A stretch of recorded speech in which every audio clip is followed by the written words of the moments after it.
생소한 느낌이 들고 좀 격한 느낌도 드는 그런 제목이지만 이런 제목을 달 수밖에 없는 현실입니다. 반쪽짜리 거듭남이라는 것은 무슨 말이냐면 거듭남에 대해서 모르는 것도 아니고 제대로 아는 것도 아니고 반쪽짜리만 안다 그런 말입니다. 왜 그런가? 왜 그런가? 무슨 말인가? 알아보도록 하겠습니다. 오늘날 많은 교인들이 거듭남에 대해서 듣고 있고 사역자, 목회자들이 말하고 있습니다. 우리가 이 거듭남을 왜 반쪽짜리만 알고 있다고 하느냐? 그것은 거듭남이라는 것은 그 의미를 한번 우리가 알아보면 됩니다. 거듭남이라는 것은 다시 태어난다, born again. 그런 뜻과 함께 하늘로부터 태어난다, 하나님으로부터 태어난다, 성령으로부터 태어난다라는 뜻을 갖고 있어요. 하늘로부터 태어난다. 그래서 하늘로부터 다시 태어난다. 그런 의미입니다. 여러분, 다시 태어난다는 말이 뭐예요?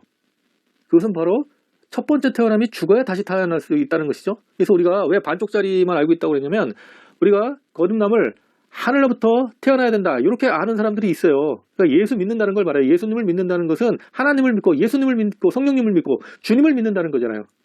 주님을 믿고 그 다음에 다시 태어난다는 거. 아, 내가 다시 태어나야 되는구나. 근데 여러분, 중요한 거를 빠뜨려서 이게 비밀이에요. 비밀. 어떻게 보면 이건 삶에서 체험을 해야만 알 수 있어요. 말씀과 함께 삶의 체험. 그러니까 체험만 강조해도 안 되고 말씀만 봐도 안 되고 말씀과 체험이 같이 있어야 알 수 있는 눈이 띄어지는 그런 비밀의 복음이라는 것입니다. 성경에서도 나와 있지만 우리가 자세히 알기가 힘들어요. 그것은 뭐냐면 첫 번째가 죽지 않으면 태어날 수 없다는 거죠. 여러분, 죽지 않은 자가 태어날 수 있어요? 부활할 수 있어요? 이 거듭남이라는 것은 어떻게 보면 부활, 다시 태어나면 어떻게 보면 부활하고도 이렇게 연결되는 말씀인데 우리는 어머니 뱃속에서 태어날 때 그게 첫 번째 태어남인데 땅에서 태어나는 것입니다. 흙에서 우리가 왔기 때문에 땅에서 태어나는 것이고 그것이 땅에서 첫 번째 태어나는 것이에요. 근데 우리가 거듭난다고 하는 것은 이 땅에서 태어남이 죽고 땅에서 태어나는 첫 번째 태어남이 죽고 하늘에서 두 번째 태어남이 있어야 된다. 마지막 태어남이 있어야 된다. 그렇기 때문에 자기가 철저히 이 땅에서 태어남이 죽어져야 된다. 자기 부인을 말하는 겁니다. 회개를 말하는 겁니다.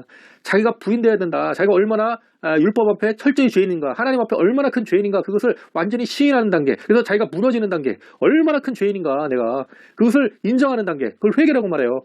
우리가 단순히 자범죄 짓고 회개하는 그 차원이 아니라 근본적으로 내가 주인이고 나 자신을 왕으로 섬기고 있는 자아숭배에 빠져있는 정말 지옥 갈 수밖에 없는 죄인이구나라는 걸 철저히 세리와 창기처럼 깨닫는 시인하는 그 단계, 자기 부인을 통해서 회개를 통해서 죄 용서를 받는 것입니다. 그걸 통해서 성령님이 우리에게 임하시는 거예요. 그래서 의롭다함을 받는 거예요. 그래서 그것이 바로 하늘로부터 태어나는 것입니다. 그러니까 하늘로부터 태어나려면 먼저 우리가 첫 번째 태어남이 죽어야 되는 거예요. 부정돼야 되는 거예요. 그러니까 내가 땅에서 태어났는데 그 땅에서 태어난 나 자신이 완전히 무너져서 부인되지 않으면 하나님으로부터 태어날 수 없다는 거예요. 근데 많은 사람들이 그냥 인정은 해요. 물론 내가 하늘로부터 태어나야 된다, 다시 태어나야 된다, 하늘로부터 다시 태어나야 된다라는 걸 인정하는데 땅에서부터 첫 번째 태어남 그것을 부정하지는 못해요. 그러니까 단순하게 입으로 죄를 회개한다고 그러지 그걸 구체적으로 철저하게 자기가 부정되어야 된다는 것을 많은 교인들이 모른다는 것입니다.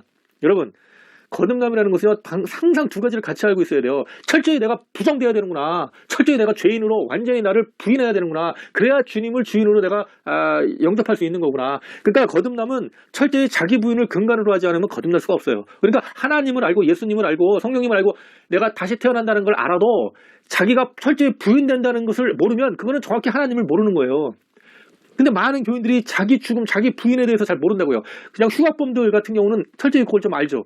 자기가 얼마나 죄인인지를 아니까. 그래서 세리와 창기 같은 사람들이 제대로 거듭나는 것입니다. 근데 많은 사람들은 반쪽짜리 거듭남이라고 말하는 거는 거듭남이 자기 죽음과 성령의 내주가 같이 있어야 거듭남인데 사도행전 2장을 보십시오. 철저히 회개를 해야 됩니다. 우리가 예수님을 죽인 죄인이구나라고 회개하는 단계를 거쳐서 그 다음에 성령님이 선물로 임하는 거예요. 회개하지 않는데 어떻게 성령님이 임해요? 근데 많은 사람들이 철저한 회개가 없이 성령님, 주님을 믿는다고 고백한다고요.